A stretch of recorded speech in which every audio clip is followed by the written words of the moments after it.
P T I کو surprise ملنے کا سلسلہ جاری ہے۔ جیسے یہ اپنا بیانیہ بنائیں گے پاکستان کے خلاف، اداروں کے خلاف، اسی طرح انہی ہاتھوں سے ان کے ساتھ نپٹا جائے گا۔ یعنی اب پی ٹی آئی کل ڈیالہ کے باہر دھرنا نہیں دے پائے گی۔ بالا کمانڈ کی یکجہتی کے ساتھ تینوں افواج اپنی اندرونی خود مختاری تنظیمی ڈھانچہ برقرار رکھیں گے۔ بولوں میں پاک رب کے ببرکت نام سے جس کے ہاتھ میں میری جان ہے، جو میری سوچ سے بڑھ کر مجھ پر مہربان ہے۔ دوستو، پی ٹی آئی کو سرپرائز ملنے کا سلسلہ جاری ہے، کیونکہ پی ٹی آئی کا ایک رویہ فاشسٹ جماعت والا ہے، اس لیے ان سے نمٹا بھی ویسے ہی جائے گا۔ یہ ریاست نے فیصلہ کیا ہے، ریاست نے یہ فیصلہ کر لیا ہے جیسے یہ اپنا بیانیہ بنائیں گے پاکستان کے خلاف، اداروں کے خلاف، اسی طرح انہی ہاتھوں سے ان کے ساتھ نپٹا جائے گا۔ الیکشن کمیشن کی طرف سے بیرسٹر گوہر علی خان کو چیئرمین پی ٹی آئی تسلیم کرنے سے انکار کے ساتھ ہی تحریک انصاف عملاً معدوم ہو گئی ہے۔ یہ جو نوٹیفیکیشن ہوا اس کے بعد یہ عملاً معدوم ہو کے رہ گئی ہے۔ رجسٹریشن سے محروم ہونے کے باعث پی ٹی آئی انتخابی عمل سے باہر ہو چکی تھی۔ حکومت پی ٹی آئی کے غیر رجسٹرڈ ہونے کی بنا پر اسے کالعدم قرار دینے پر سنجیدگی سے غور نہیں کر رہی تھی، جبکہ الیکشن کمیشن کی جانب سے اس کی حیثیت کو تسلیم نہ کرنا اس پر مکمل پابندی عائد کیے جانے میں رکھنے کا باعث بن رہا تھا۔ صالح ظفر جو ہے وہ بتاتے ہیں کہ آزاد حیثیت میں منتخب ارکان سینٹ کی تحریک انصاف سے وابستگی کو دھتکار کر اب اسے پارلیمنٹ کے ایوان بالا میں سب سے کم ترین گروپ کا درجہ دلا دیا ہے۔ اسی دوران دوسری طرف آتے ہیں جو اڈیالہ جیل کے گرد حفاظتی انتظامات غیر معمولی طور پر سخت کر دیے گئے ہیں۔ اس مقصد کے لیے پولیس اہلکاروں کی قابل لحاظ تعداد کو آج سے ہی متعین کر دیا گیا، مطلب آج سے اس کا ادراک ہوگا، اور اس کے جہاں سیکیورٹی جتنے بھی معاملات تھے ان کو بڑی جو حساس طریقے سے اس کو ریڈ زون قرار دے کر اسی طریقے سے اس کی جو سیکیورٹی ہے اس کا وہاں پر نفاذ کر دیا گیا۔ اس مقصد کے لیے پولیس اہلکاروں کی قابل تعداد جو ہے وہ وہاں پر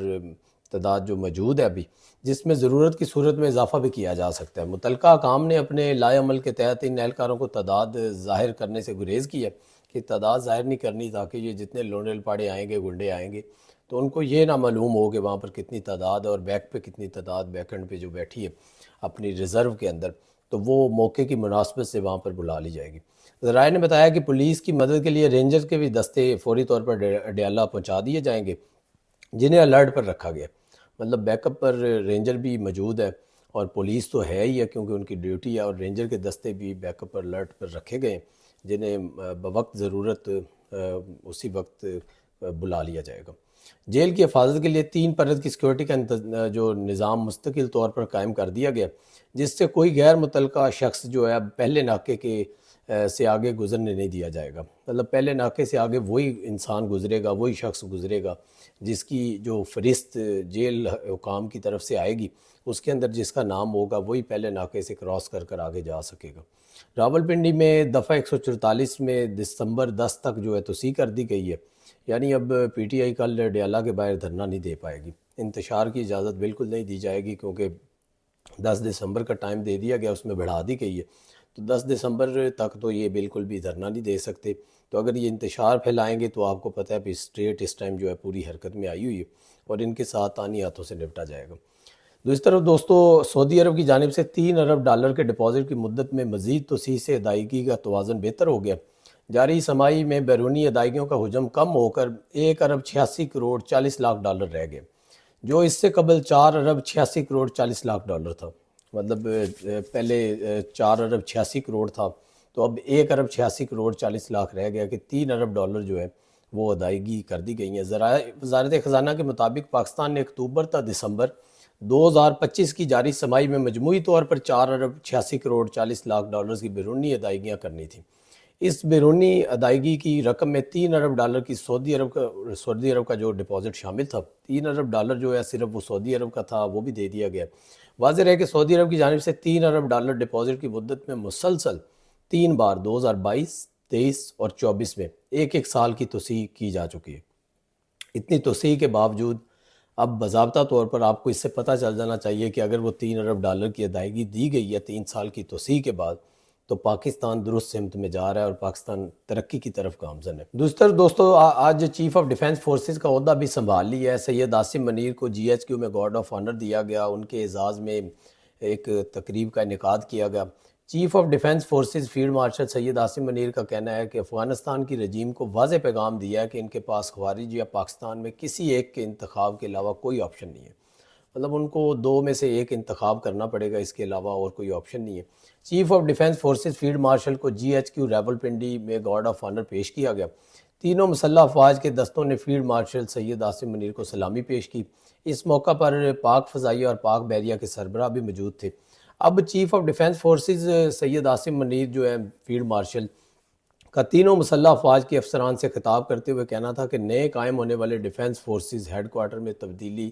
جو تاریخی ہے، ڈیفنس فورسز ہیڈ کوارٹر کا قیام اس تبدیلی کی جانب ایک ضروری قدم ہے۔ فیلڈ مارشل کا یہ بھی کہنا تھا کہ ہم ملٹی ڈومین آپریشنز کو تینوں افواج کے متحد نظام کے تحت مزید بہتر کریں گے۔ بڑھتے اور بدلتے خطرات کے پیش نظر ایسا کرنا ضروری ہے۔ مطلب انہوں نے کہا جو اب خطرات ہیں انٹرنیشنلی اور پوری دنیا جس طرح سے چینج ہو رہی ہے، اس کے تحت یہ کرنا ضروری ہے۔ ان کا کہنا تھا کہ ہر سروس آپریشنل تیاریوں کے لیے اپنی انفرادیت برقرار رکھے گی۔ مطلب جو ان کا ایک سٹرکچر تھا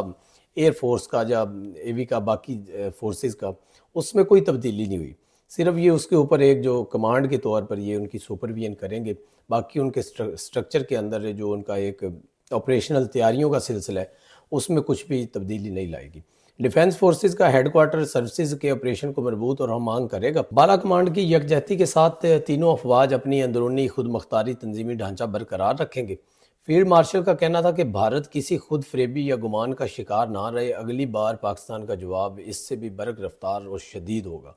مطلب بھارت یہ سوچ لے کہ اگلی دفعہ اس کو کیسے جواب ملے گا، اس سے بھی شدید جواب آئے گا، اور ابھی تو پوری دنیا نے دیکھا ہے، پھر شاید ان کو بتانے کا موقع بھی نہ ملے کہ ہمارے ساتھ کس طرح سے زیادتی ہوئی ہے، تو اور گھر تک نہیں چھوڑا، ہمیں قبر تک چھوڑ دیا۔ ان کا کہنا تھا کہ طالبان رجیم کو واضح پیغام دیا ہے کہ طالبان کے پاس خوارج یا پاکستان میں کسی ایک کے انتخاب کے علاوہ کوئی آپشن نہیں ہے۔ ان کو بھی واضح پیغام دے دیا گیا ہے، اور اس ٹائم جو حالات ہیں وہ آپ کے سامنے، جس طرح سے جو فتنہ ایک جماعت ہے تحریک انصاف انتشاری جماعت، اس کو تو میرے خیال میں ٹی ایل پی کی طرح بین کر دینا چاہیے، مکمل طور پر ان کو فورتھ شیڈول میں ڈال دینا چاہیے۔ جو بھی جتھا کہیں پہ بھی 2-4 لوگوں کا گروہ اکٹھا ہو، ان کو اٹھا کر فورتھ شیڈول میں ڈالنا چاہیے۔ جس طرح سے ابھی $3 ارب کی ادائیگی ہوئی ہے، 3 سال سے وہ رکاوٹ تھی، اور پچھلی جو ابھی سمائی ہے اس میں دے دی گئی ہے، تو میرے خیال میں پاکستان ترقی کر رہا ہے اور درست سمت میں جا رہا ہے، تو اس کے اندر یہ لوگ جو رکاوٹ بن رہے ہیں ان کو فورتھ شیڈول میں ڈالا جائے۔ پاکستان کو اب چلنے دے، پاکستان کے اندر جو بھی رکاوٹ ڈالے گا، میرے خیال میں جو فیصلہ کر لیا گیا ہے اداروں کے اندر بھی اور حکومت کے اندر بھی، یہ فیصلہ ہو چکا ہے کہ اس کو آنی ہاتھوں سے نپٹا جائے گا، اس کے علاوہ کوئی اور چارہ نہیں ہے۔ اور حکومت اور اسٹیبلشمنٹ ایک پیج پر ہے۔ یہ جو کچھ لفافہ صحافی یا جو کچھ لوگ یہ کہتے ہیں، جیسے ابصار عالم صاحب نے یہ فرمایا کہ جی مجھے 25 سال صحافت میں ہو گئے، 30 سال صحافت میں ہو گئے، میں ابصار عالم صاحب کو کہتا ہوں کہ آپ کو میرے خیال میں عطاء اللہ تارڑ صاحب کا فیملی بیک گراؤنڈ نہیں پتہ، اور آپ کو ان کی ہسٹری نہیں پتہ اور ان کے گھر کا نہیں پتہ، تو آپ نے یہ بات کی ہے اور ان کے اوپر انگلی اٹھائی ہے۔ عطاء اللہ تارڑ صاحب کا بھی خاندان ایک دہائیوں سے جو سیاست کے اندر ہے اور اس سسٹم کا نظام کا حصہ ہے، تو آپ کو یہ بات کرنے سے پہلے سوچنا چاہیے تھا کہ آپ ان کو للکار رہے ہیں اور ان کے ساتھ آپ مخاطب ہو رہے ہیں۔ انہوں نے آپ کو ایک دوستی میں اگر کچھ بھیجا ہوگا، انہوں نے یہ کہا ہوگا کہ آپ ڈوول فیس نہ رکھیں، ایک طرف آپ حکومت سے فائدے بھی لیتے ہیں اور حکومت کے ساتھ رابطے میں بھی رہتے ہیں، اور ادھر پنجاب حکومت سے بھی آپ فائدے حاصل کرتے ہیں اور پنجاب حکومت کی سرکار کے ساتھ بھی آپ رابطے میں ہیں، تو دوسری طرف آپ اس طرح کے پروپیگنڈے کرتے ہیں۔ کیا آپ کو یہ کسی نے پلانٹ کیا ہے؟ کیا آپ کے پیچھے کون لوگ ہیں؟ آپ کو یہ بتانا پڑے گا۔ اور اس طرح کے جو اوچھے ہتھ کنڈے ہیں جو آپ ابصار عالم صاحب، میں معذرت کے ساتھ آپ کو یہ مخاطب کر کے کہہ رہا ہوں کہ یہ جو آپ کا رویہ یہ مناسب نہیں ہے، اور آپ نے بہت غلط جو الزام لگایا ہے عطاء اللہ تارڑ صاحب کے اوپر اور ان کے اوپر انگلی اٹھائی ہے، آپ کو یہ اس کا حساب دینا پڑے گا۔ آپ نے ہمیشہ انتشار اور اس کی بات کی ہے کہ جس سے کچھ نہ کچھ ایسی گڑبڑ ہو کہ آپ کے ساتھ کچھ اس طرح کا رویہ اختیار کیا جائے کہ آپ ہیرو بنیں، تو آپ کو ہیرو نہیں بننے دیا جائے گا، آپ کو اسی حد تک رکھا جائے گا جہاں آپ کی اوقات ہے۔ کیونکہ آپ کو اگر آپ چاہتے ہیں کہ آپ نے للکارا ہے کہ مجھے عدالت میں لے جائیں، مجھے یہ کر دیں، مجھے وہ کر دیں، بھائی آپ کی یہ حیثیت نہیں ہے کہ آپ کو ہیرو بنایا جائے، تو آپ اپنی حیثیت میں رہیں تو میرے خیال میں بہتر ہے۔ تو آپ کا یہ کام نہیں بنتا کہ آپ حکومت کو للکاریں اور آپ اسٹیبلشمنٹ اور حکومت کے درمیان جو دراڑ ڈالنے کی کوشش کریں، کیونکہ آپ کا اپنا ذاتی غصہ ہے۔ آپ اپنے ذاتی غصے کو حکومت کے کندھوں پر رکھ کر استعمال نہ کریں۔ حکومت اور اسٹیبلشمنٹ ایک پیج پر ہے، تو آپ اپنے ذاتی غصے کو کسی اور طرز میں نکال لیجئے، تو اس لیے اس سے اجتناب کیجئے، حکومت سے اور اسٹیبلشمنٹ کے اداروں پر انگلی اٹھانے سے اجتناب کیجئے، آپ اپنے کام سے کام رکھیں۔ اگلے بلاگ تک کے لیے دوستو اجازت دیجئے، کل پھر ملاقات ہوگی، اللہ نگہبان۔